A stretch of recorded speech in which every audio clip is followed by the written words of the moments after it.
سلام کعبه صلوات بید محمد و آل محمد اللہم صلی علی محمد۔ عزیزان محترم، شب دوم ماہ رمضان ہے، دوسری رات جو ہے وہ رمضان کی شب شروع ہو گئی ہے، اور انشاءاللہ خداوند متعال ہماری ان عبادات کو، آپ کے قرآن کی تلاوت کو، دعا افتتاح کو پڑھنا قبول فرمائے، اور یقیناً ہمیں ان مطالب، ان مفاہیم، ان اصل جو میننگز ہیں ان ساری چیزوں کی، اسے سمجھنے کی توفیق عطا فرمائے۔ قرآن ماہ رمضان میں نازل ہوا، وہیں پر قرآن کی تلاوت کی ہمیں زیادہ سے زیادہ تاکید کی گئی ہے، وہیں پر قرآن کو سمجھنا بھی ہمارے لیے بہت ضروری ہے۔ یقیناً قرآن جو ہے وہ اس کا سننا بھی ثواب ہے، اس کا پڑھنا بھی ثواب ہے، حتیٰ قرآن کو دیکھنا بھی ثواب ہے۔ تو ہم کوشش کریں کہ سارے ثواب جو ہے وہ اس ماہ مبارک میں جو ہے وہ حاصل کریں۔ ہماری کوشش یہی ہے کہ یہ جو چند منٹ کی ہماری مجلس ہے، گو کہ وقت تھوڑا ہوتا ہے، لیکن ہم کوشش کریں گے کہ جیسے معصومین کی سیرت بیان کریں اور اس پہ کوشش کریں کہ کچھ ان کے حصوں پہ عمل کریں۔ آج دوسرا دن ہے، آج میں کوشش کروں گا کہ مولا کائنات حضرت علی ابن ابی طالب علیہ السلام اللہم صلی علی محمد رسول خدا کے بعد مولا کائنات کی ہستی جو ہے وہ ہمارے لیے ایک انسان کامل، امام اول ہے، اور ولایت جو ہے وہ یہیں سے شروع ہو رہی ہے ائمہ کی۔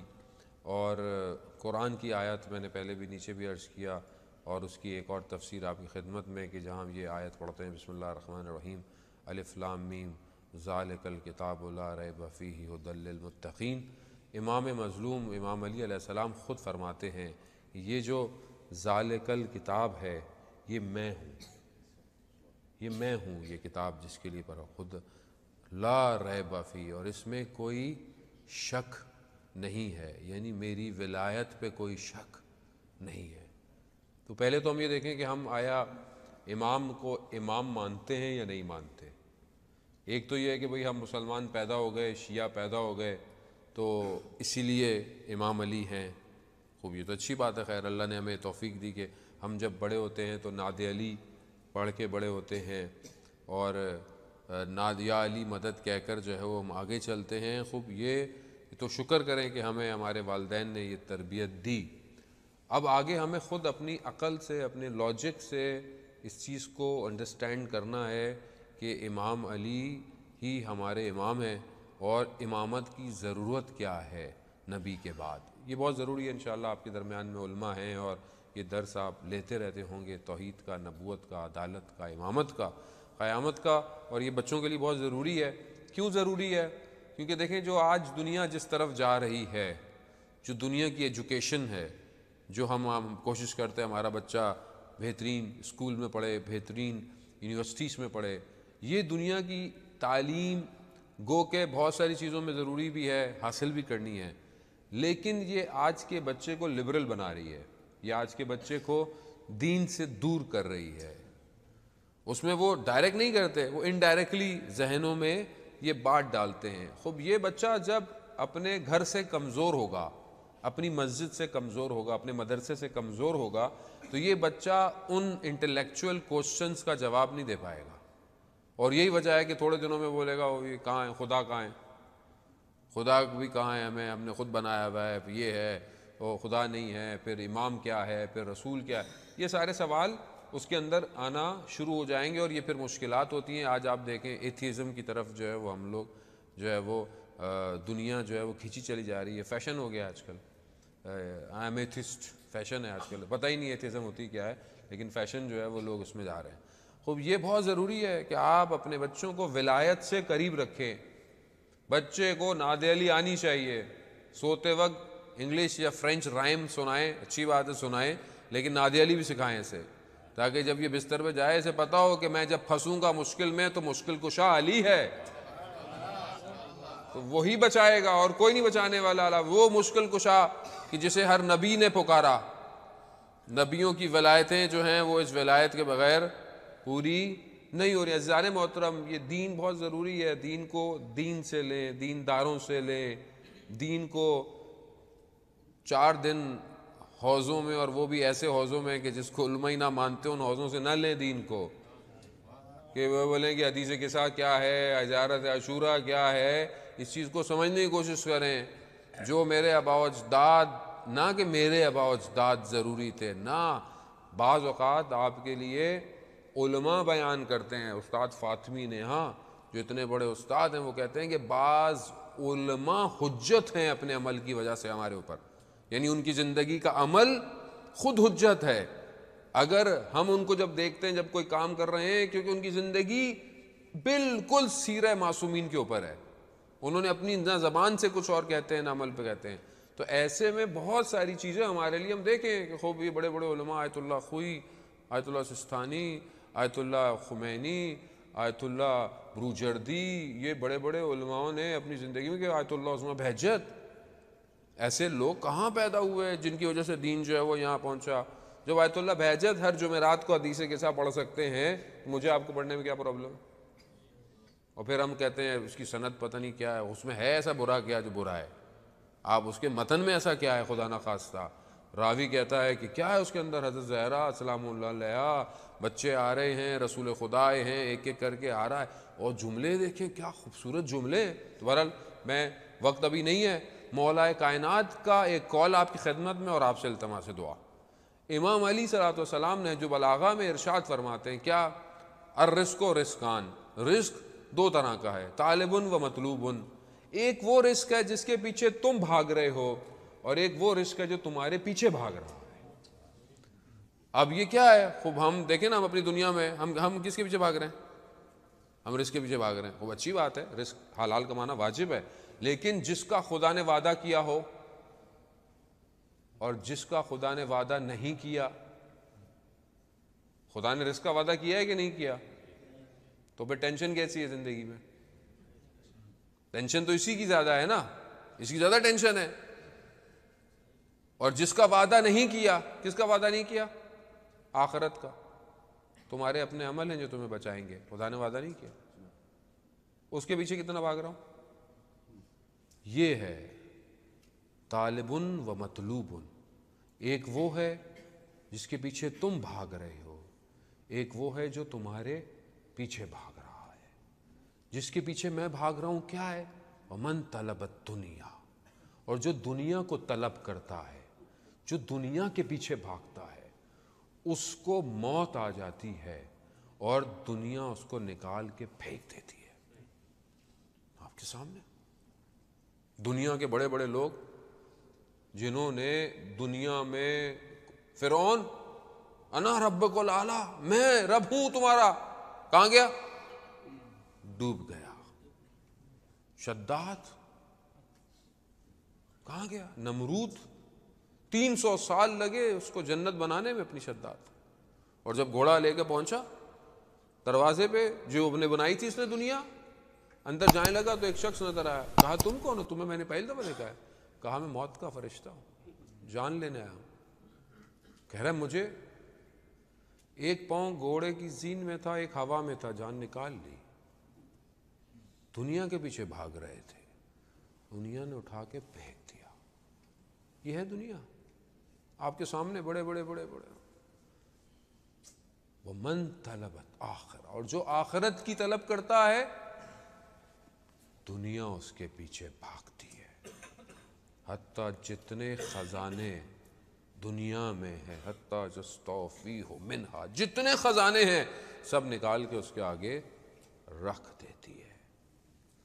جو آخرت کے لیے بھاگتا ہے، اور آخرت کے لیے ہم کتنا آخرت کے لیے بھاگ رہے ہیں، ہم کتنا آخرت کی۔ مقدس اردبیلی کا میں نے آپ کو ذکر کیا ابھی۔ مقدس اردبیلی تہجد کی نماز، صبح کی نماز کے لیے برتن، بالٹی کنویں میں ڈالی پانی کے لیے، نکالا ہیرے جواہرات، کہا پروردگار میں نے تجھ سے پانی مانگا تھا واپس، پھر نکالا، پھر ہیرے جواہرات، کہا پروردگار مجھے پانی چاہیے، پھر ڈالا، پھر نکالا، پھر 3 دفعہ کیا۔ ہیرا نکلے، مگر کہا نہیں مجھے نہیں چاہیے، مجھے وضو کے لیے پانی چاہیے۔ اللہ اکبر، یعنی جو آخرت کے پیچھے بھاگتا ہے، دنیا اپنے خزانے نکالنا شروع کر۔ عزیزان محترم، اور کتنی مثالیں آپ کے سامنے، دنیا سکڑ جاتی ہے۔ میں اپنی زندگی میں یہ نہیں کہہ رہا کہ آپ محنت نہیں کرنی، ہمیں محنت کرنی ہے، اچھا پڑھنا ہے، ہماری لائف میں ایمبیشنز ہونا چاہیے، ویژن ہونے چاہیے، ہمیں سب کچھ کرنا ہے، حلال رزق، لیکن بھاگنا نہیں ہے۔ آپ اگر کما رہے ہیں، مولا کائنات کیا فرماتے ہیں کہ تعجب ہوتا ہے مجھے اس شخص پر جو اپنی ساری زندگی کمانے میں خرچ کر دیتا ہے اور پھر اس کمائی ہوئی چیز کو اپنی صحت جو اس کی بگڑ جاتی ہے اسے صحیح کرنے میں خرچ کر دیتا ہے۔ یعنی ساری زندگی کماتے رہے، بیمار ہو گئے، آخر میں بیمار پڑے، سارے پیسے بیماری میں لگ رہے ہیں۔ تعجب ہوتا ہے مولا کا۔ اور زندہ ایسے ہے جیسے کبھی مرنا ہی نہیں ہے، ایسے زندہ رہ رہا ہے، اور جب مرتا ہے تو ایسے جیسے کبھی تھا ہی نہیں۔ یہ ہے زندگی۔ اس زندگی کے لیے ہمیں فکر کس چیز کی ہونی چاہیے؟ یہ جہاں ہم فیہا خالدون ہے، امام یہی تو فرما رہے ہیں۔ مولا کائنات اپنے بیانات خطبوں کے ذریعے سے جہاں امام نے 3 دفعہ دنیا کو طلاق دے دی ہے، وہ یہی بتانا چاہ رہے ہیں کہ دیکھو یہ دنیا ہے، اپنی جگہ پر ہے، لیکن اصل میں وہ ہے جہاں تم نے ہمیشہ رہنا ہے، لیکن جانا اسی دنیا سے ہے۔ ہمارے استاد آیت اللہ تحریری حفظہ اللہ فرماتے ہیں کہ یہ دنیا بیسیکلی کمال پہ پہنچنے کا راستہ ہے۔ اب آپ یہ نہیں کہہ سکتے کہ میں پہاڑوں میں چلا جاؤں اور چپ کر کے بیٹھا رہوں، اکیلا بیٹھا رہوں، مجھے نہیں، ایسے نہیں جائیں گے۔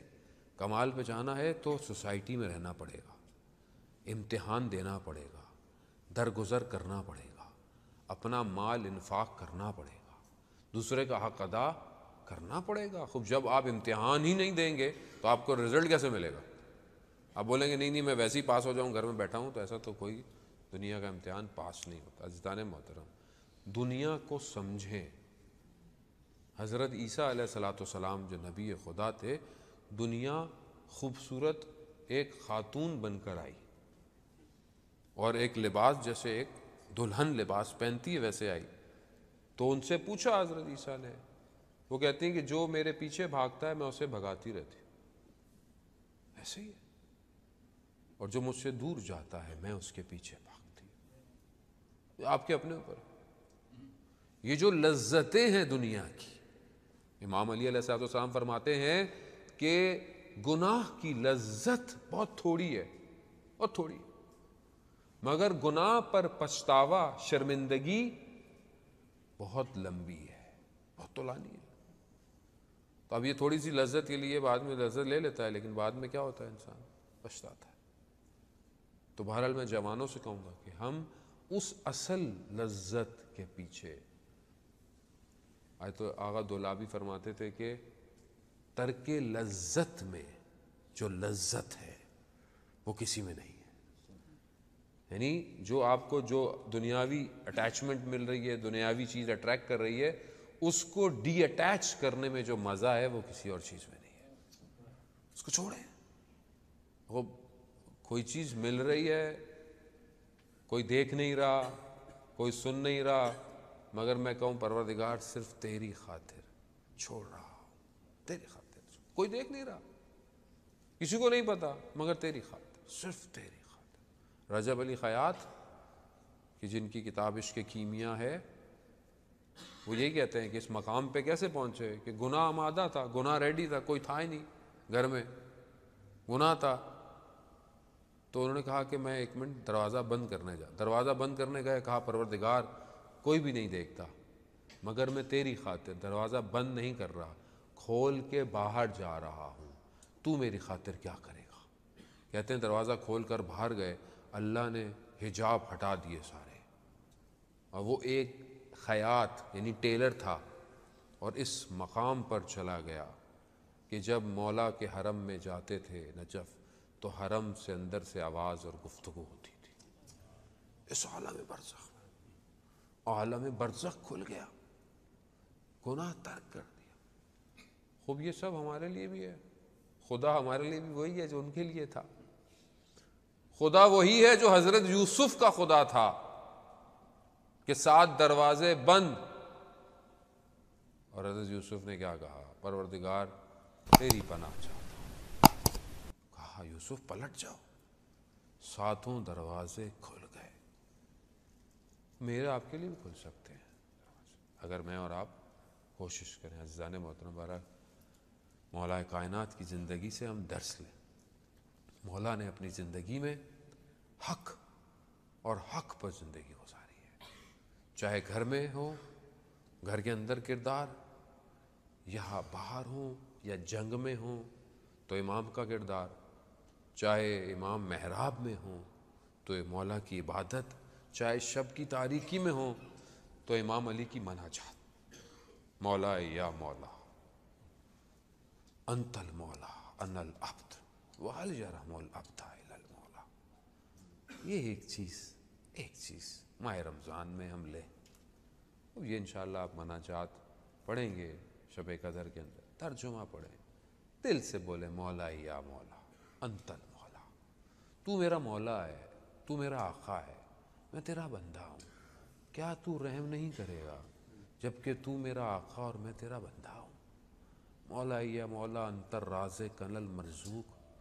تو رازق ہے، میں رزق لینے والا ہوں.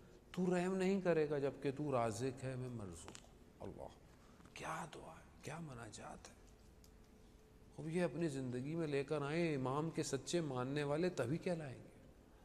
ایسے صرف نام سے یا علی کہتا رہوں اور زندگی میں علی نہ ہو، کیا کروں گا؟ عزیزان محترم، ماہ رمضان ہے. کل میں نے آپ کی خدمت میں حدیث بیان کیجئے. رسول خدا سے جب پوچھا مولا نے کہ بہترین عمل کیا ہے اس مہینے میں، تو کیا کہا؟ کہا بہترین عمل ورع ہے. اللہ نے جس کو حرام کیا اس سے بچو. یہ کہہ کر رسول خدا گریہ کرنے شروع ہو گئے. تو مولا کائنات کہتے ہیں رسول خدا گریہ کیوں کر رہے ہیں؟ کہا اسی مہینے میں آپ کے محاسن سرخ خضاب ہو جائیں گے، یعنی اسی مہینے میں آپ کو شہید کر دیا جائے گا، میں اس لیے گریہ. اللہ اکبر. ماہ رمضان ہے، شب ایام آگے آنے ہیں، آپ یقیناً سنیں گے، لیکن کیا بے چینی ہے، کیا انتظار ہے امام کو. امام کچھ شبوں سے باہر نکل کر دیکھ رہے ہیں چاند، آج کون سی تاریخ ہے. کبھی پوچھتے ہیں بابا کیا ہوا، آج تاریخ کیا ہے چاند کی. اللہ اکبر. یعنی گویا حضرت علی انتظار کر رہے ہیں اس وقت کا کہ جب اللہ سے ملنا ہے. یہ کہتے ہوئے آخری افطار کی، کیا افطار اور کیا سحری، ایک چیز کا انتخاب کیا، یا نمک کا یا دودھ کا، کہ گھر کی مرغابیاں بھی امام کو جانے نہیں دے رہی. اللہ اکبر. کتنی محبت ہے علی سے لوگوں کو. اس محبت کا اندازہ کہاں سے لگائیں گے؟ میں سارے مصائب نہیں پڑھتا، میں بس ایک جملہ کہوں گا عزیزان محترم اور التماس دعا. جب امام زخمی ہو گئے، جب امام گھر لے کر آنے لگے نا صحاب، تو ایک گریہ ہے. تو امام نے گھر آنے سے پہلے روک دیا. کہا آپ لوگ سب یہیں رک جائیں اور مجھے خود جانے دیں. کیوں؟ کہا میں نہیں چاہتا زینب آپ کی آواز سنے. یا امیر المومنین، آج آپ چاہتے نہیں کہ آپ کے گھر کا گریہ باہر آئے اور باہر کے لوگ بی بی زینب کی آواز سنیں. کل یہی کوفہ ہوگا. امام علی بیمار کوفہ کے یتیموں کو پتہ چلا کہ طبیب نے یہ کہا ہے امام علی کو دودھ دو تاکہ زہر کے اثر میں کمی آئے. اللہ اکبر. کیا دیکھتے ہیں کہ کوفہ کے یتیم اپنے ہاتھوں میں دودھ کے پیالے لیے کھڑے ہوئے ہیں کہ آج ہم اپنے مولا کو آج ہم اپنے اس والد کو جو یتیموں کے سروں پر ہاتھ رکھتا تھا دودھ دے دیں۔ میں کہوں گا یا امیر المومنین، کل آپ کے یتیم جب کوفہ میں آئیں گے تو ان کو پانی بھی نہیں دیا جائے گا، ارے ان کو پوچھا بھی نہیں جائے گا، ہاں ان کا استقبال ہوگا مگر پتھروں سے ہوگا، کہیں نیزوں سے ہوگا، کہیں زبان کے جملوں سے ہوگا۔ الا لعنۃ اللہ علی القوم الظالمین وسیعلم الذین ظلموا ای منقلب ینقلبون۔ پروردگار امام زمانہ کے ظہور میں تعجیل عطا فرما، ہمیں ان کے ناصروں ان کے مددگاروں میں شمار فرما، جو پریشان حال ہیں ان کی پریشانیوں کو دور فرما۔ پروردگار جو کہا ہے سنا ہے، ہمیں اس پر عمل کرنے کی توفیق عطا فرما۔ پروردگار ہمیں کوئی غم نہ دے سوائے غم حسین کے۔ پروردگار ہمیں حج عمرہ و زیارات کی توفیق عطا فرما۔ پروردگار جہاں جہاں بھی جو لوگ عبادت کر رہے ہیں، روزے رکھ رہے ہیں، قرآن پڑھ رہے ہیں، تلاوتیں کر رہے ہیں، درس مجلس ہو رہے ہیں، پروردگار ان سب مسلمانوں کی جان مال عزت آبرو کی حفاظت فرما۔ جہاں جہاں بھی مسلمان پریشان حال ہیں، مشکل کے اندر ہیں، اس ماہ مبارک کی رحمت اور برکت کے صدقے میں جلد سے جلد ان کی مشکلات کو حل فرما۔ جو جو اپنی آزادی کی جنگیں لڑ رہے ہیں پروردگار انہیں کامیابی عطا فرما۔ جو جہاں جہاں اسیر ہیں، اسیران کوفہ اور شام کے صدقے میں جلد سے جلد رہائی عطا فرما۔ پروردگار ہم سب کو اس مہینے میں قرآن کی تلاوت کی توفیق عطا فرما، ہمیں قرآن کو سمجھنے کی، اس پر تعلیمات پر چلنے کی توفیق عطا فرما۔ پروردگار ہمارے بچوں کو امام زمانہ کا سرباز بنا، ہمارے گھروں کو قرآن کی تلاوت سے منور فرما، ہمیں ہماری کمیونٹی کو آپس میں محبت اور اتفاق کے رہنے کی توفیق عطا فرما۔ پروردگار جو بھی اس کار خیر میں اپنا حصہ ڈال رہا ہے، جس طریقے سے بھی اپنا کنٹریبیوشن کر رہا ہے، چاہے وہ جماعت ہو، چاہے وہ شخص ہو، چاہے وہ کوئی بھی شخص ہو، کام کرنے والا کسی طریقے سے بھی، اور جو لوگ یہاں حاضرین ہیں، پروردگار ان سب کو مولا کائنات کے صدقے میں انہیں اجر کثیر عطا فرما۔ اللہم ارزقنا زیارت الحسین فی الدنیا و شفاعتہ فی الآخرہ۔ صلوات محمد و آل محمد۔ اللہم صلی علی محمد۔